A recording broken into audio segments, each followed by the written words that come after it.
Ladies and gentlemen, welcome to International Affairs, proudly broadcasting from the SATV's Gulshan studio. My name is Shamsul Alam Pranto. As I bring you the updates regarding the Middle East and the confrontation that is taking place. But before I provide you the updates, let me introduce my panelists here in the studio. We have Major Dr. Nasiruddin Ahmed, defense analyst. I welcome you onto this program, sir. It's been a while that you have not graced us in this studio. So, very warm welcome to you. Alongside, we will have our geopolitical correspondent Norman Floyd Barnes from Washington, District of Columbia. There are certain updates that I want to bring out with all our viewers, especially one that has international importance.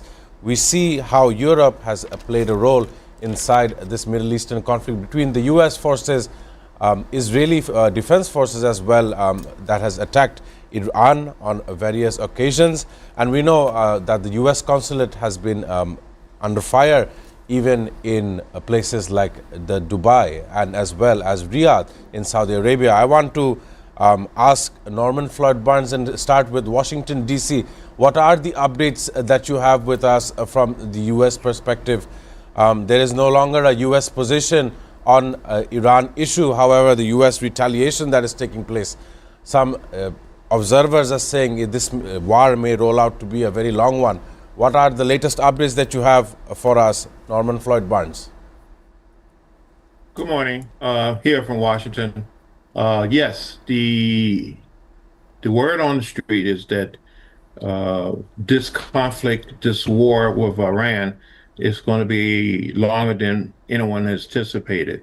Uh, Congress, the people here in the United States is still trying to understand the reason why this Trump administration has chosen this time to engage with the people, Iran, and the current regime. We still haven't got a clear understand exactly what directions the president is looking, what is the end game, and how does it affect the quality of life in the United States. These questions are still open. They haven't been answered, uh, but we are now preparing for a long engagement in Iran and the region in regards of control. Of course, important updates. Just a addition to this response that you've given us. Spain and Europe coming into the issue here. Emmanuel Macron said he is going to increase its production of nuclear warheads, and the whole fact that Spain has not allowed the U.S. To utilize its assets in the region, and Donald Trump coming out to say that it will cut all ties, trade ties, economic ties, bilateral relationships with Spain. What is your observation, Norman, before I can come back to the studio? How are you seeing this break away from Spain and the U.S.? Well, this separation has been developing over a period of time, ever since the president requested defense spending for NATO to be increased uh, from 2 to 5%. Spain has basically been saying, well, I don't know if we want to do this. We can't afford this. And this may not be a great opportunity for us to engage. So I'm not surprised that the U.S. and Spain is at odds right now. Uh, but I am surprised that the United States has decided to basically uh, end their trade relationships with Spain. Spain is a very important country in terms of Europe and the economy of the world. So by not engaging or recognizing Spain as a partner, creates another vacuum that we are now moving in a different direction regarding Europe, the rest of the world, and also in the South America region. So Spain has drawn a line, and the United States has said, okay, is that the way you want to do it? If that's so, we will limit and almost, well, I would say eliminate our relationship with your country in regards to future growth.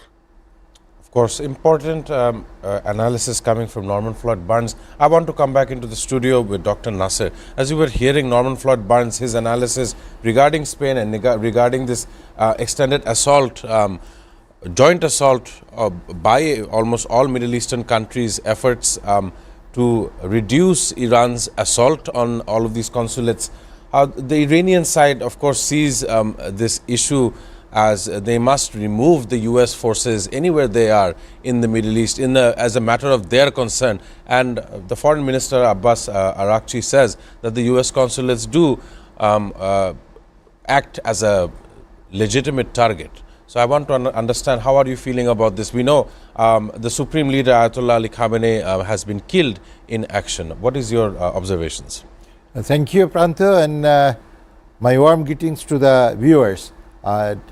Now, there are two sides of this episode. Number one, definitely as per the Geneva Convention, hitting any consulate or civilian area or targeting the diplomats is totally prohibited. We cannot do it. It's as per the Geneva Convention. Again, if you talk about the recent attack on Iran, that doesn't follow any norms. No declaration of the war. Peace negotiation had been going on, and there had been no early warning, nothing like that. And very surprisingly, you see that how much confident the Iranian authority was that their top leaders were concentrated in one place. Those who have been killed at the very outset of the war, they were in the same place. And recently we came to know that the hit was done in two places where the most of the leaders of the Iran was having some concentration. But as per the norms of the war, never ever so many senior officers gathered together in a place. Right. Even then, they have a conference or anything to urgent that is very protected, underground, well protected, where they are quite safe. Now you see how the missiles could hit. First of all, detect and then hit accurately onto the spot where the senior officials were present. Recently, the study came up that Mossad, they have penetrated inside the traffic monitoring system of Iran, Baghdad. Each and every camera covering the roads of Baghdad were intercepted by Mossad, number one. Number two, the AI, artificial intelligence, were giving thorough analysis every second.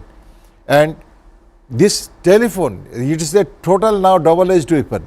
This telephone is giving accurate position of all the senior officials unknowingly. So they could very well feel where are these targets and they could hit it. So both the cases, hitting the consulates, that is also not expected and covered by the law or international norms, Geneva Convention, whatever you say. At the same time, all on a sudden, you attack onto the capital of a country, that is also not expected. The way it was not expected that in Venezuela, you have just picked up the president with his family and captured the world resources of the country. So in no way, nobody is following the norms, and ultimately, if it goes like that, the whole world will be in a state.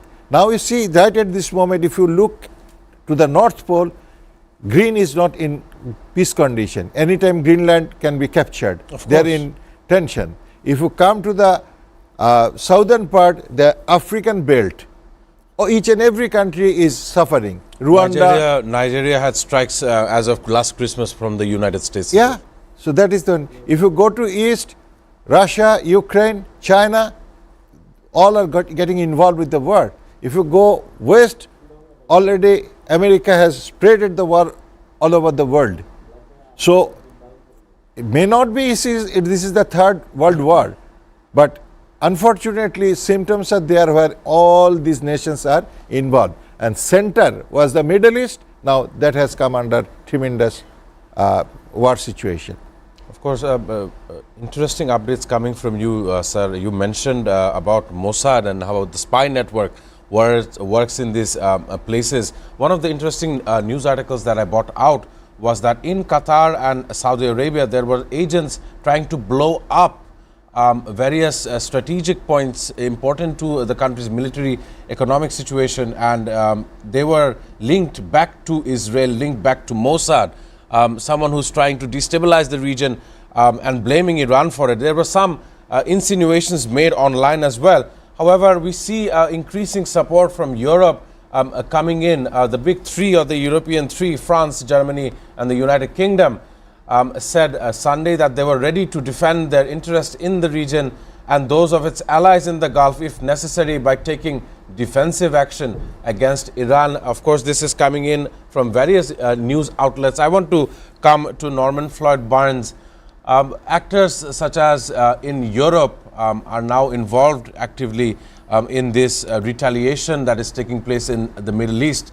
I want to understand what is the economic aftermath. I'll give you a metric. In the last 3 to 4 days, in Bangladesh, we have over 150 flight cancellations. This is a warning sign that the hyperinflation is going to be coming in the very near future. What is your observation?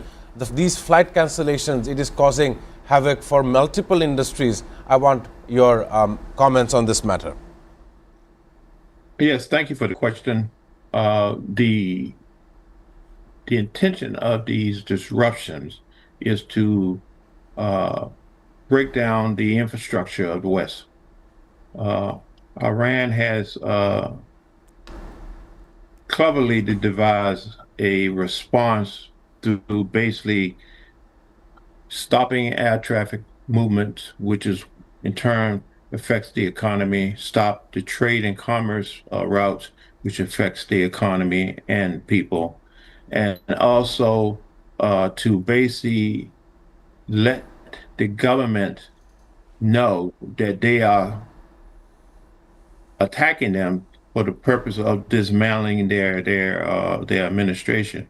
So similar to what President Trump is telling the Iranian people, take back your country.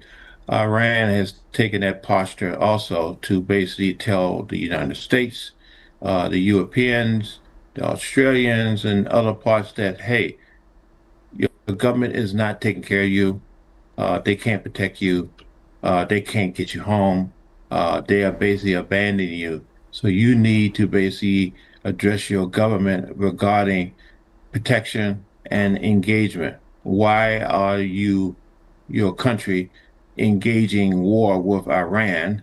As we see it, the countries are now suffering tremendously through economics. Basically, travel industry, transportation industry, trade, energy, all of these industries that keeps the fluid going and the life going in terms of international trade has been disrupted, not quite eliminated, but has been disrupted to the point that is now coming very expensive for people to live today. Everything costs more today than yesterday.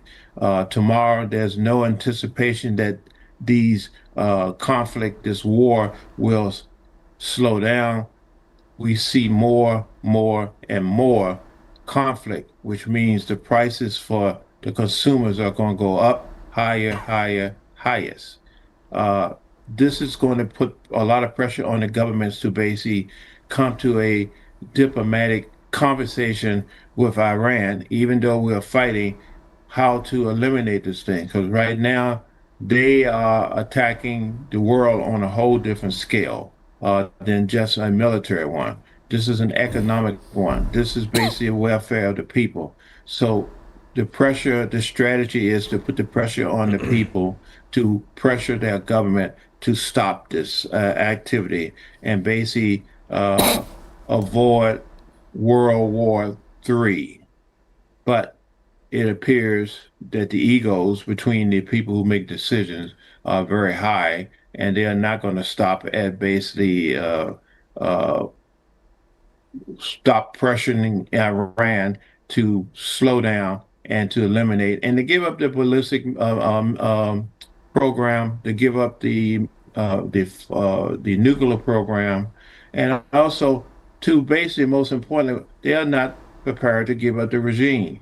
Right. They have process right now. They're looking to basically a replacement for the Ayatollah, and the rumors are that just the rumors is that his replacement will be a more hardliner than the original Ayatollah.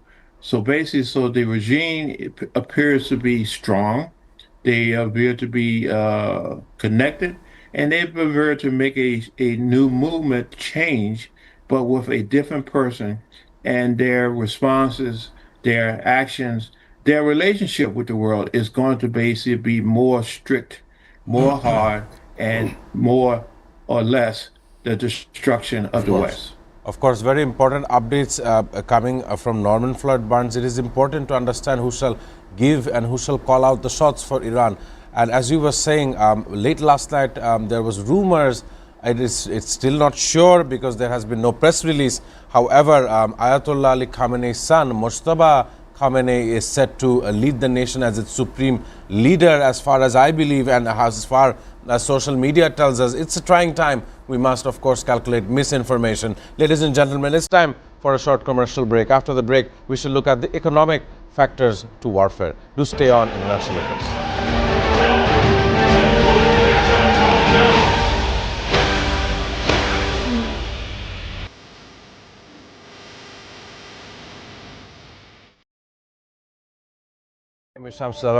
I don't see an easy resolution to this because every slight deviation from the plan, opening an open war conflict with them, testing nuclear missiles, Russia's announcement of these supposedly successful testing, special and exclusive footage that is being played on SATV screen. Really coming to terms with Hamas. Damage estimated between this entire issue. President Trump is expected to hold bilateral talks. preserving biodiversity and tackling climate change. We cannot protect the planet before we negotiate peace.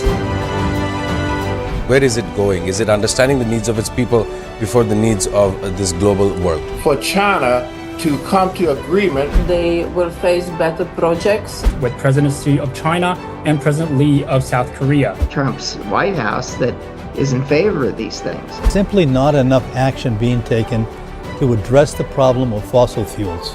What their plan initially is towards the Caribbean, a place that has been met with two types of disasters. Bangladeshi students at the same level of opportunity internationally and domestically. International Affairs. Watch every Sunday to Thursday at 2 p.m. only on SATV and SATV Digital. Hello and welcome to International Affairs, and my name is Shamsul Alam Pantha. I don't see an easy resolution to this because every slight deviation from the plan, opening an open war conflict with them, Testing nuclear missiles. Russia's announcement of these supposedly successful testing, Special and exclusive footage that is being played.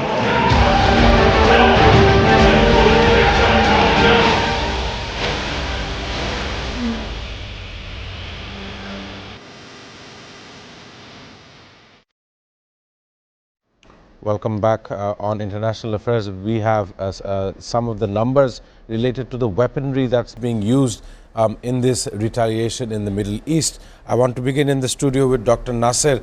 We look at the price of the strategy that's being used. Much of the Iranian side that is attacking are using drone mechanisms. The Shahed drone is estimated to cost $20,000 per piece, whereas on the other side we have the Patriot missile system using almost $4 million a piece, anti-drone missile that is created to render off any incoming threats, which of course creates a 200-to-1 cost ratio in favor of the attacker. So it is expensive. The economies of war seems to be very different. The strategy used by Iran and the IRGC seems very cost effective, with highest damages reported all around Middle East in countries such as Saudi Arabia as well as the United Arab Emirates. Your observation regarding the economies that is following in this retaliation? Okay. Totally, it is in other way is a game of economy. One side is the political issues that the midterm election is coming up in the USA in November, where the Donald Trump's present popularity in different surveys goes from 36% to 41%, something like that. And Netanyahu will be contesting in the December, and his popularity is right at this now is 22 to 28%. He is expected to have 50 to 52 seats in the parliament out of 120 in the midterm. If the Donald Trump and his party loses the seats, definitely control will be lost. The opposition party can control the decisions of the Congress and decision of the Donald Trump, including the economic, this sanction of tariff and other things. So this is to gain the quick popularity. This war was a tool they have used, both these leaders. And other thing is the economy, as you have rightly pointed out, because both America and the Israel, they are dependent on arms dealing and intelligence apparatus dealing. Okay, so now you see in the Middle East, this America has sold their anti-aircraft defense system and the anti-missile defense system throughout the Middle East. They have supplied Patriot advanced capability PAC-3, they have supplied MIM-23, they have supplied Terminal High Altitude Area Defense System, in short THAAD, THAAD, which are very costly and very sophisticated. But you see, on practical ground, they were proved not to be foolproof.